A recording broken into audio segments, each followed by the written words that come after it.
Good morning, happy Friday. This Friday, I am grateful for displays and exhibits. And as it is Black History Month, I will be showcasing something I created from last February when I was employed by the names you see on screen. But what I will not be doing is necessarily showing my face much this month. It's not about me this month, right? February is Black History Month.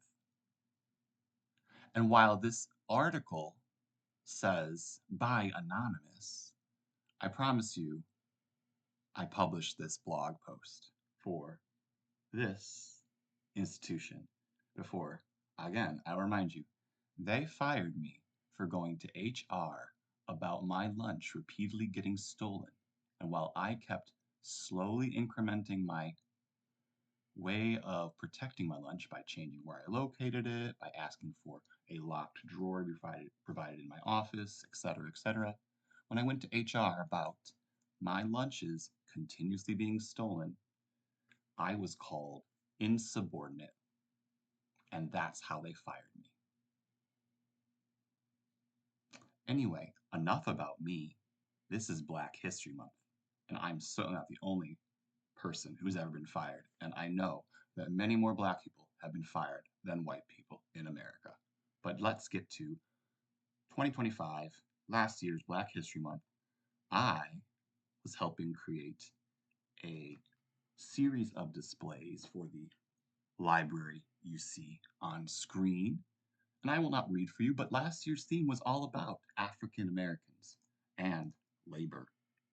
So it is fitting for me to discuss how labor, like unemployment, like getting fired more often, like workplace discrimination, like making black colleagues feel less welcome, that's important to talk about if we're actually going to solve racism.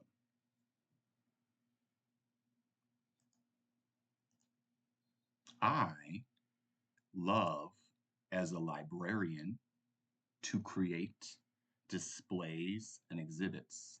Here's one I made at the front entrance of the Lewis University Library. I also would curate this campus news board for the library.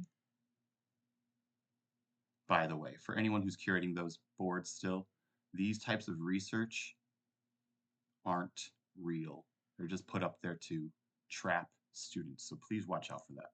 But I would build these signs for the library, and I would build these displays. And this one, as you see, and I'm going to go further into, is about Black History Month and the history of Black students at Lewis University. There once was a very strong Black student union at Lewis University, but it has weakened.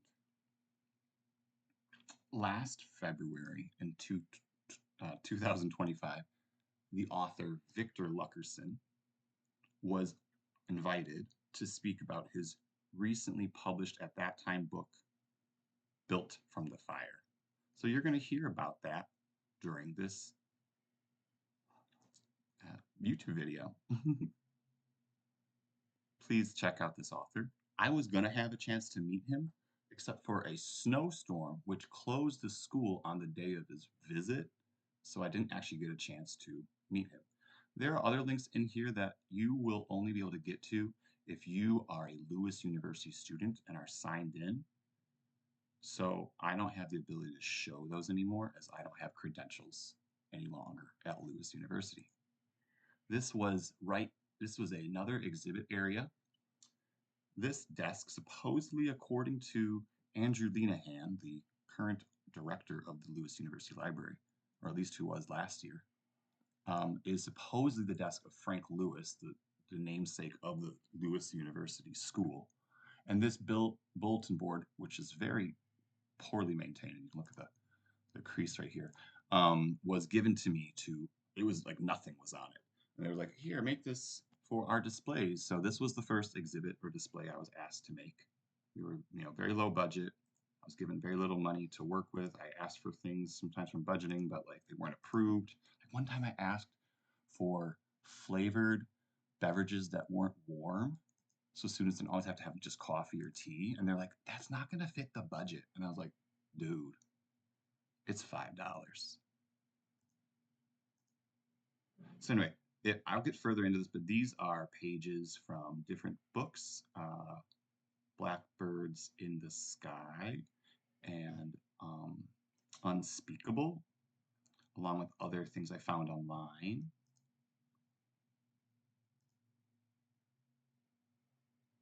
So I will comment, I don't like the background, but it's kind of given the conspiracy theory vibe. Not that this is a conspiracy theory, no, but to draw that attention, right?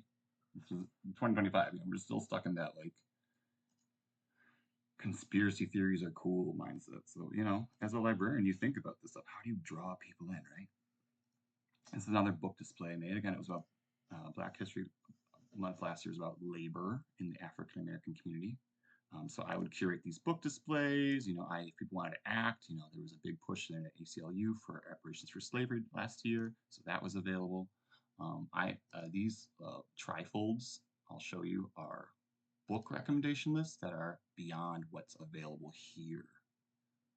Sometimes I would include the books that were there too, just so like if they once they weren't there, people could have the titles. And since Valentine's Day falls during Black History Month, I chose to celebrate Black love because I don't think enough is done to legitimize and equalize and promote Black love. I was listening to another amazing YouTuber the other day who kind of talked about how the stereotypes promoted by the media, even sometimes Black media, can make white people think very stereotypical things about Black people. And that's a white people problem. I get it. But there needs to be more of width and depth and breadth to how we illustrate and celebrate the African American community because, it's not all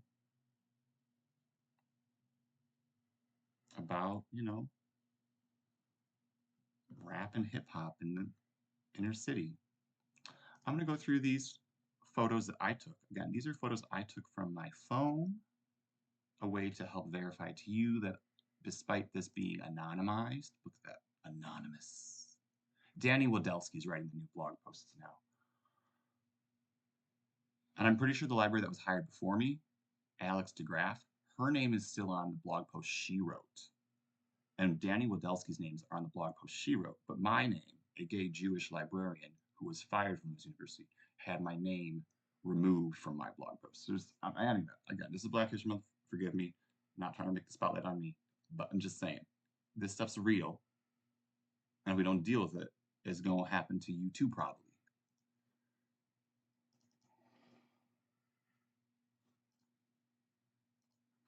This is the Windows eating now. The technology of Windows. Okay, so this was the display case as I was building it. Oh, and zooming in. So these are folks that in the past the Black Student Union was able to celebrate. Martin Luther King III actually visited the Lewis University campus. So did Nikki Giovanni.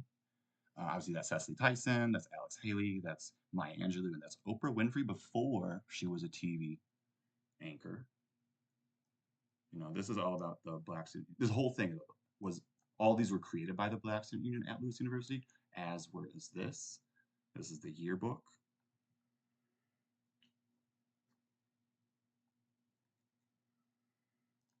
So this is it full, right? The bottom. I wanted to show like the colors of the African or Pan-African flag. It wasn't, it's February, but I still wanted to show that at that time, Lewis University was doing Kwanzaa celebrations. They did not do a Kwanzaa celebration while I was there.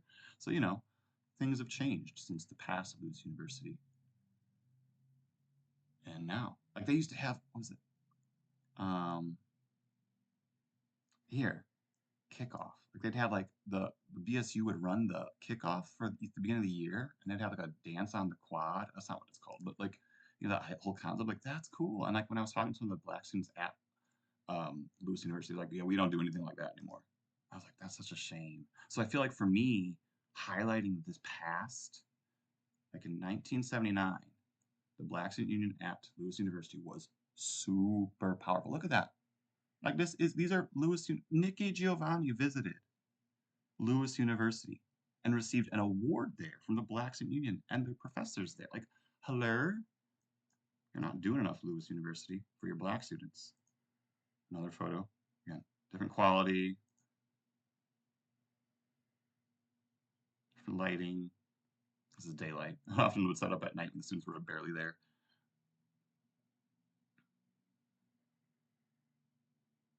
These are all from the newspaper, the student newspaper at Lewis University. I got most of this from Lewis University Archives, which is run by Jason Smith, supposedly.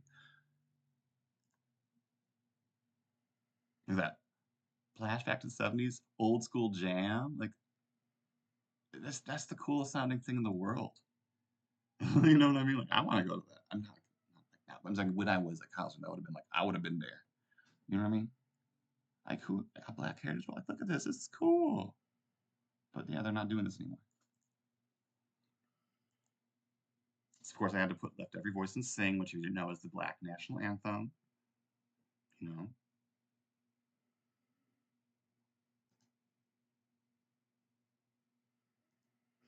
And then after you go through that vestibule where I had that display case, you would enter into the library itself. And this is the welcome board, which I wrote out and designed myself. There's not a map of the library within the library, so I wasn't going to make a map. But I have, if you see on the sides here, location, like finding aids. Like if you're looking for this is where you'd go, you know?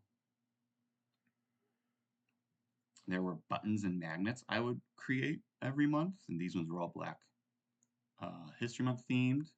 I would make all these signs, and every week I would have a set of 3 books here that would fit some type of theme. Whether it be, I had 6 weeks of Black History Month because I went from the start of Martin Luther King Day to the end of February. So like I gave it an honor worth, not just 28 days.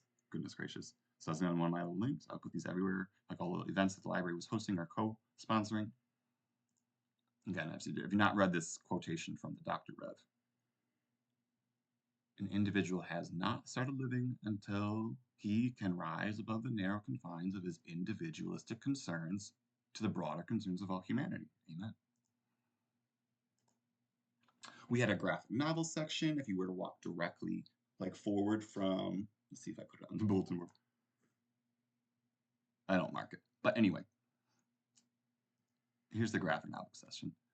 I made these signs here. So on the other side of this is the new bookshelf, and then here's the graphic novel shelf. So every month I would change out the books that were shown on the graphic novel shelf to match that month. So for like obviously Black History Month, it was Black authors. For like March, it was women. For April, it was May was Asian American. April, my phone. People try to ruin my videos. This is my desk. I would always have artwork that I would color. There's tons of coloring pages around the library. So like, is a person who wasn't trying to like, I don't know. Sorry about that, y'all. As a person who was not trying to use so many resources, if I was going to copy a lot of coloring sheets and then they were, instead of recycling them, I would like use like one to like encourage like, hey, get to coloring too. And by the way, I just want to mention, elephants are from Africa and India.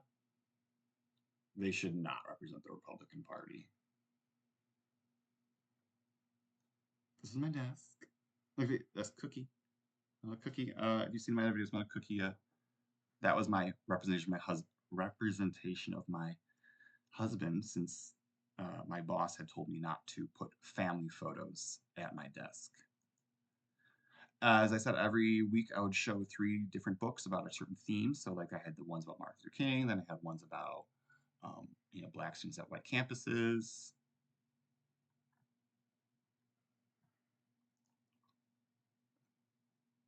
These were ones about Black student achievement. These are all books the Lewis University Library had at least last year, 2025. More. This is about the black male in America. You know, because like there's actually a lot of literature written about it. That sounds weird. About the topic of black men. And then because I was very adamant about making Valentine's about, you know, black love, I put this book list together and then I made this book sign, and then these were the books that were going to go on that book display. They have a lot of books for young people there. I don't know. They don't have many like fiction books unless they're used for like the English courses or the education courses. So whatever. The library has it. I still showcased it. And then I would make bookmarks every month like these that would go with the theme. They were rarely ever taken, but hey, I would put one in every single book I put on display. So like I would put these on display and then a bookmark would be in it. I also switched them to like trifold bookmarks after a while if I don't want to use too much laminate because it's, you know, a lot of money. I personally was reading through Bell Hooks during Black History Month last year. I am very honored by this author's sharing of their thoughts. You know, I read Teaching Community while I was in my education program back when I was a teacher in Detroit. And then I read Talking Back and We Real Cool during last year. I didn't get to Teaching to Transgress, but supposedly Andrew Lenahan, the director of the library last year, supposedly likes this book. Testing on it. This was another, so I talked about we welcomed the author Victor Luckerson into the library for a book talk with his new book, Built from the Fire. I probably just messed the name up, but anyway, this was called Historically the Red Summer of 1919, and Chicago just put a commemorative walk together of the 38 people who were murdered, lynched really, on that summer in Chicago. But I put here a representation, a map that I created, plus these are the data that I found through my research of, I just think of like a museum exhibit, right? Low quality items, you know, we didn't have a lot of budget, but this is what I made.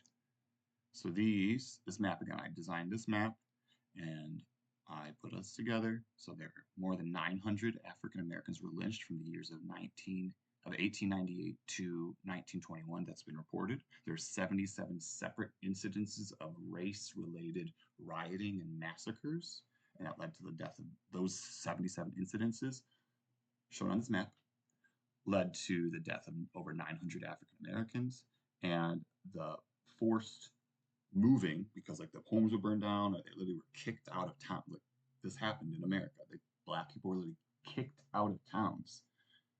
Over 17,000 African Americans had this happen.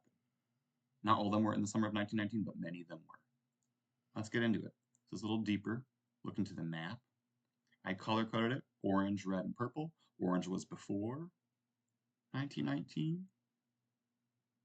Look at my state. We're not safe from racism, y'all. And then purple was after 1919. Okay, we'll get into a little more, but you know, one could think, oh yeah, of course it makes sense in the South, but also like that's still shitty, y'all. Those are our neighbors. They built America. Stop.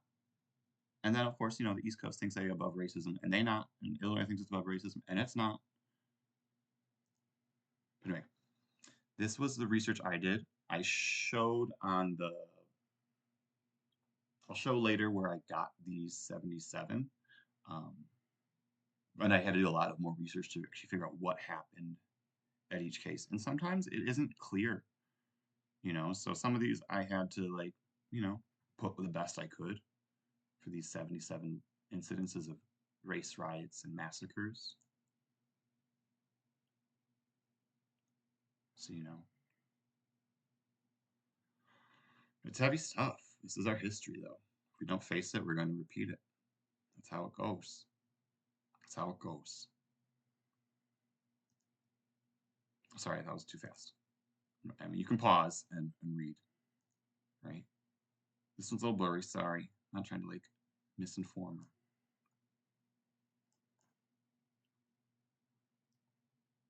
So again, if there's no date at it, it's because it happened in 1919. I mean, imagine. I just don't even. I sometimes just can't stand this country, y'all. This is a zoomed in view of the map that I made. Again, I did a county view. I didn't do like cities, but these are all of our state's current counties. So some county boundaries have shifted since the past, and I did discover it through this project. But like, I didn't include the entire U.S. because these were the ones that were reported on. So again, since lynchings literally are the extrajudicial killing of someone perceived as a criminal, that is literally the term, like that's what happens. Not all of them will be reported. The brave journalists who had the audacity to report on these probably had real shitty lives after as well. But these were where, they all happened. And every single one that's read, those happened during the year of 1919. In 1 year, we need to make sure we never, ever let this happen again. This is my design of it.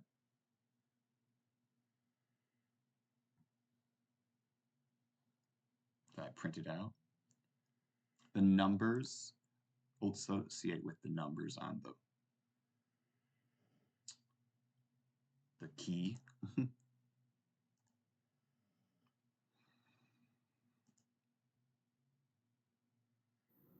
did a little walking tour of it. Shaky. My phone. You probably, there's my shoe. There's proof of me. This is me. Look, I was there. I did this. I don't know.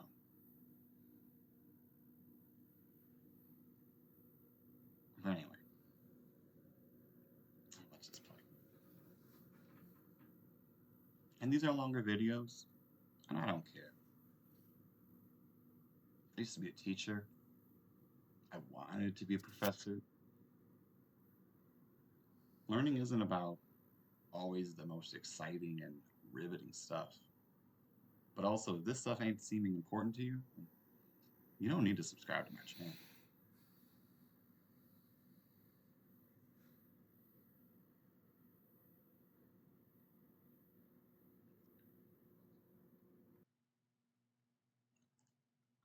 Next to it, so if you think about it, right next to it is where that display case is. This is Frank Lewis's desk. This is a newspaper article that I got a lot of the 77 information about a lot of the 77. His book, Luckerson's book, Built from the Fire, right here. I got a lot of other information about that. And then there are books, Blackbirds in the Sky, Unspeakable, where I got these from. Tulsa's race massacre back in 1921.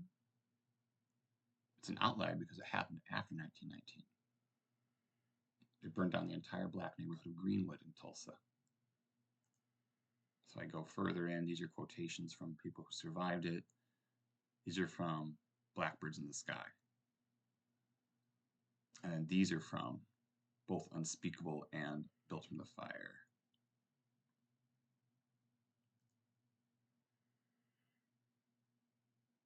There's a poem I found written by a white woman who observed it. I'll show some of these later, but I mean, this is Tulsa, Oklahoma. It was bombed by white people. The white, American military bombed Tulsa's black neighborhood. Maybe you've heard about that before in other neighborhoods. It happens.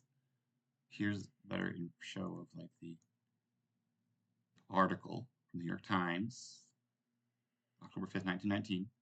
It didn't have everything because the year wasn't over yet, but it had a lot of what I found.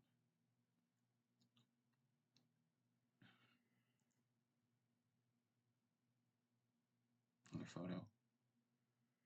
I thought this lantern was pretty neat. It's not from like the era of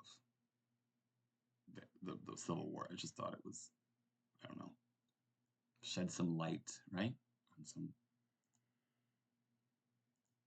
touchy topics. This was when as your librarian you want to curate things for people to find. This was a DVD we had people could check out. This is another DVD we had that people could check out. We had a Black Panther puzzle up on the second floor, right outside Kelly Place's and office. She never liked me. She's one of those trans women who doesn't want to like other queer people because she's scared of them outing her.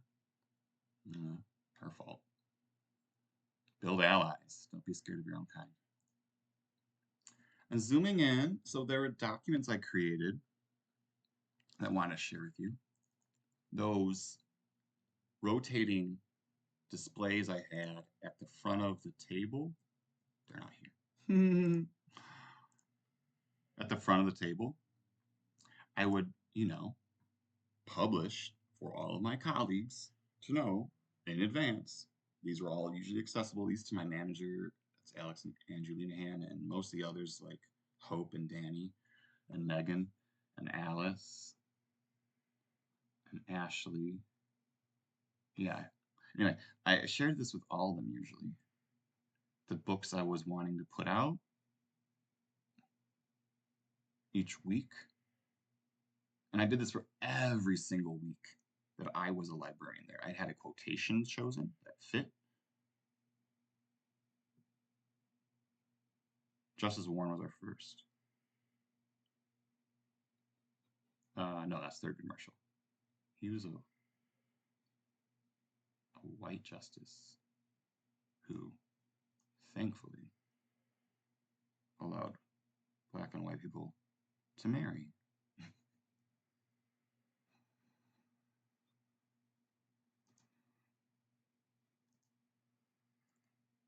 And then, if you've never seen, this is the 13th Amendment of the United States of America, often seen as the emancipation of slavery, or the enslaved, the abolishment of slavery, and it's something. It exists.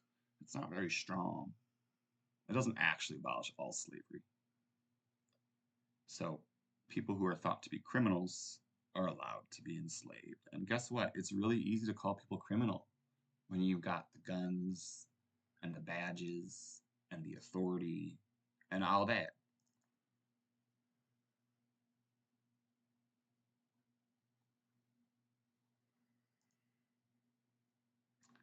And then I made these book lists, as you see. These were digital books, ebooks, that were found through our partners that the students could access. And then I put videos as well. And since the theme was on labor, these are all about labor, employment. And then I wanted to also create bibliographies for anyone interested, for maybe students doing research in their different courses. I share these with professors so they could then recommend these books to their students. Not many of them liked that. They thought, like, you're questioning my intelligence. Like, no, I'm giving you a tool. You're not even required to use it. You could just say thank you. But anyway, these are the physical titles held at the Lewis University Library. Each of these links is clickable to go to the source in the library, if it's still there. This one is. I have gone through and found that some of these sources are no longer there. And if you look at my video that I made about Black Canadian French authors, you'll see what it would look like. There's like a record cannot be shown. And I think that means either the book's been lost or it's been made inaccessible to the public because maybe like the universities, another one person trying to interrupt my video, y'all. The university's trying to, hide that it has certain books due to reputational fears of, I don't know, liking black people too much or something. I don't know. Are Catholics really scared of that? resource about the experience of Black students in education. So again, this is maybe for the education students, maybe for those who are looking at sociology, social work. These are items that the Lewis University Library has, or at least had last February. Forgive me for being quick. So I'm gonna pause, let you pause there. Boop. Let you pause here.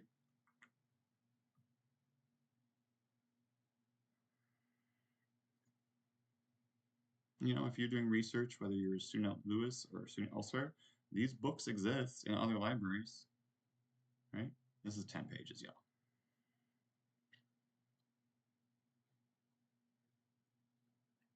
So maybe your library has these as well.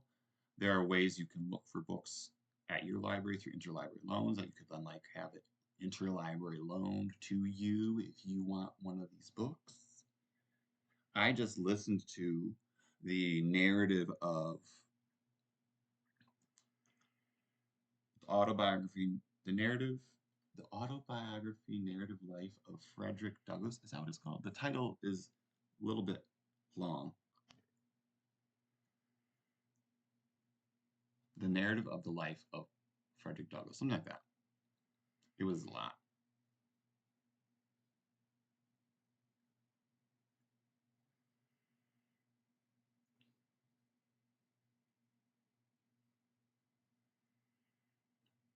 So I know this isn't the most exciting video, but it's super important that we keep documented the resources that Black Americans have written about themselves and their communities and their experiences because, as I know as an anthropologist, outside perspective isn't everything. An internal perspective helps put realities, you know, of humanity to life.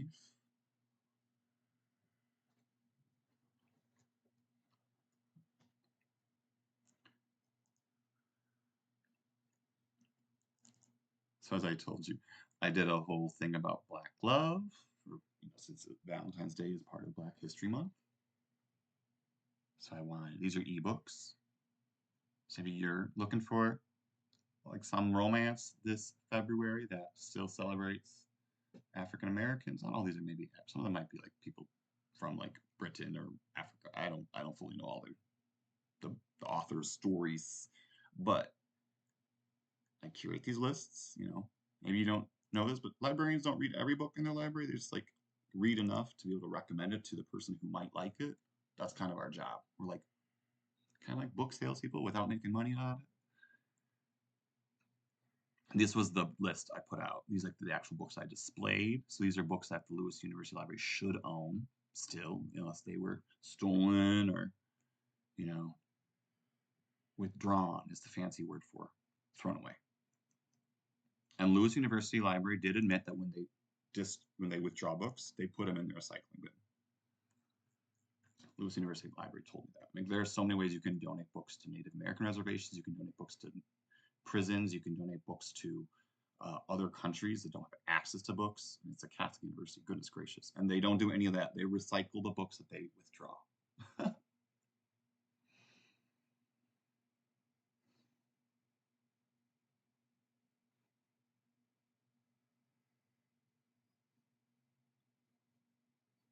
The U.S. University Library is a depository library, so it has files in it, especially in its historical archive, which are pretty historic for like the Chicagoland area, which is what, yes, it's called Chicagoland. Chicago plus its suburbs is called Chicagoland, by the way.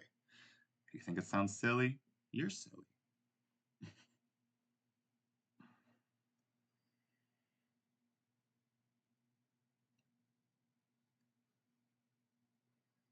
So maybe you want to access these and do some information, some research.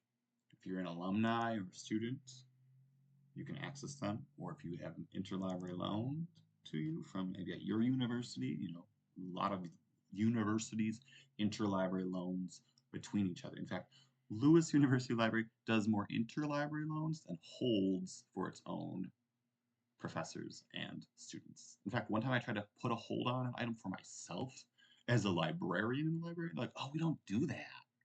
And like, you don't put on holds for your own self at your own school, but you, all right. I was so bothered.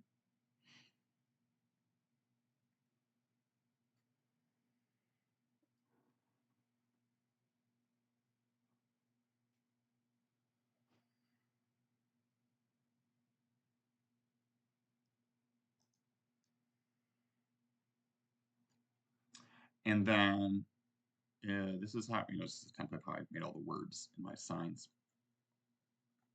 See how it is. Okay. And then this 10 pages again. I can send you any of these documents or let you see them, but if I scroll through it slowly enough, you can pause on the screen and read it. Springfield, Illinois. East St. Louis, Illinois. Racism is not absent from Illinois or our history, fellow Illinoisans. We've still got some reckoning to do.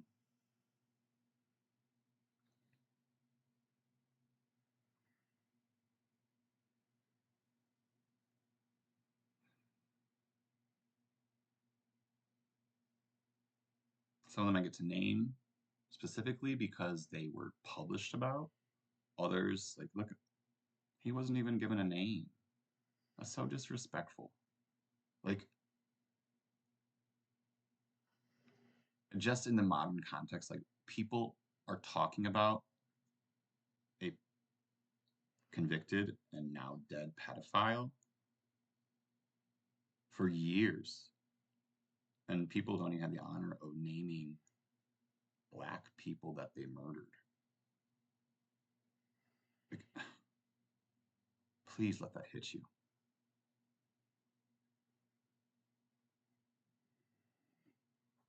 I think that's why Say Their Names is so important. Because we say the names of the monsters too much, not their victims. Something's real wrong about that, y'all.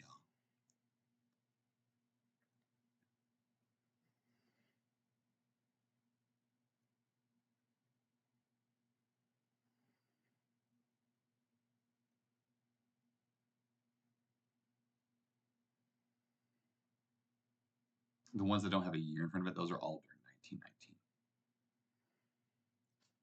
1919.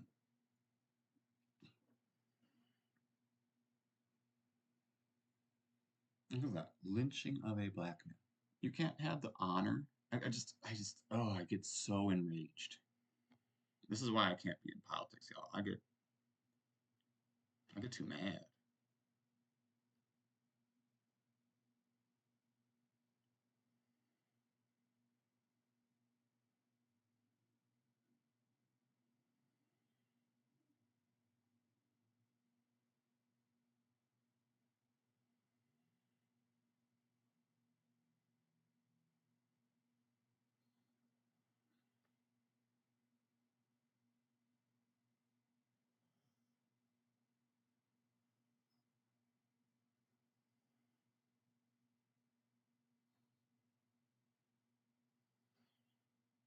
When I put this, it's because not much was easy to find about it. It was suppressed. I mean, the especially the acts in Illinois, a lot of information was suppressed about them because Illinois wants to paint itself as like this land of Lincoln, this like progressive bastion. But there's still a lot of people in Illinois who are not progressive. They still live here, and I'm glad that Illinois is still a Democratic stronghold. I'm very glad about that. But there are a lot of people here who aren't Democrats, and they make you know it, and it's so annoying. Like if you drive 30 miles out of Chicago, you see large Trump flags or MAGA flags. It's gross.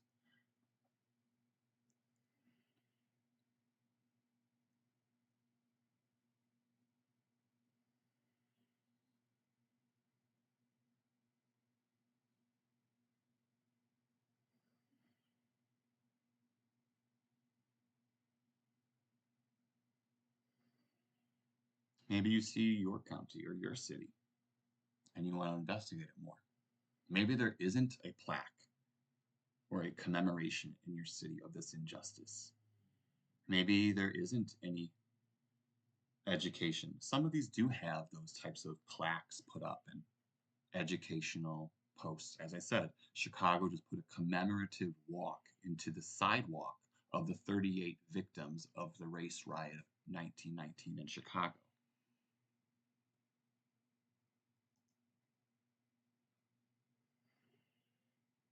A little closer view of the Greenwood.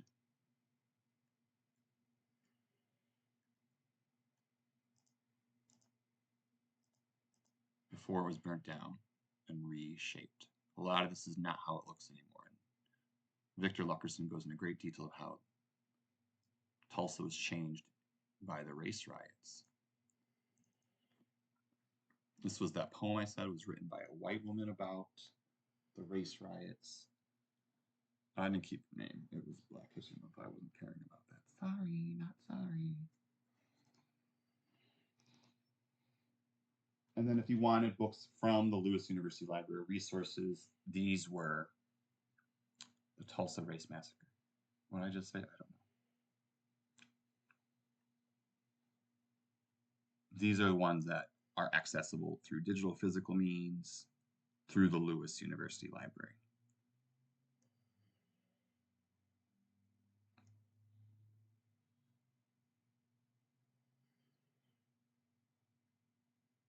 Again, I can send you these if you're interested, or you can pause the screen and type them. These blue links, if you do get this from me, are directly tying into the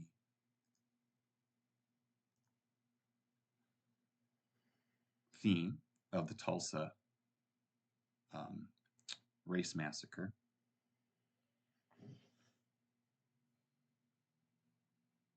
And if I'm not mistaken, this is one of those examples of where a book that I tried to make sure was on the shelf, right, a physical copy, the record cannot be displayed. Stolen, lost. If you're not aware, one of the most common ways that people who want books suppressed do it is by making books inaccessible, as in they continuously check them out and keep them on reserve so that no one else can.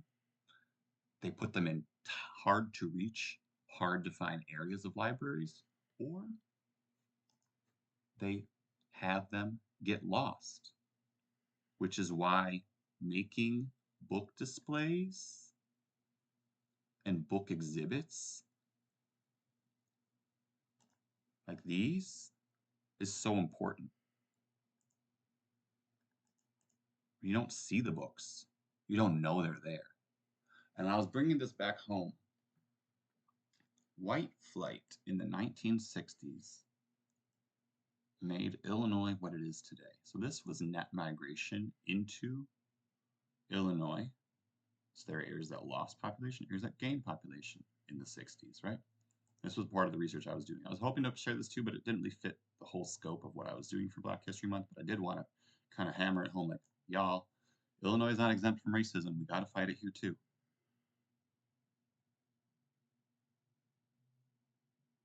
So this was non-white migration. So this is people, mostly black, but also probably Latino and Asian, moving into Illinois, where they were moving out of. And this is where white people were moving. White flight, look at that. Left Chicago and went to these suburbs. Anyway, that's my tribute to book displays and exhibits at libraries and museums to help celebrate Black History Month during February, even if you're at Lewis University. If you are there, what's the library doing for it this month? Let me know. I haven't seen any posts from them about Black History Month. In fact, I'm not seeing anything about Black people at all. Hopefully you're doing well as you continue during Black History Month. Hopefully you're finding ways to celebrate. Be blessed, be protected, and have an excellent rest of your day. Peace and blessings.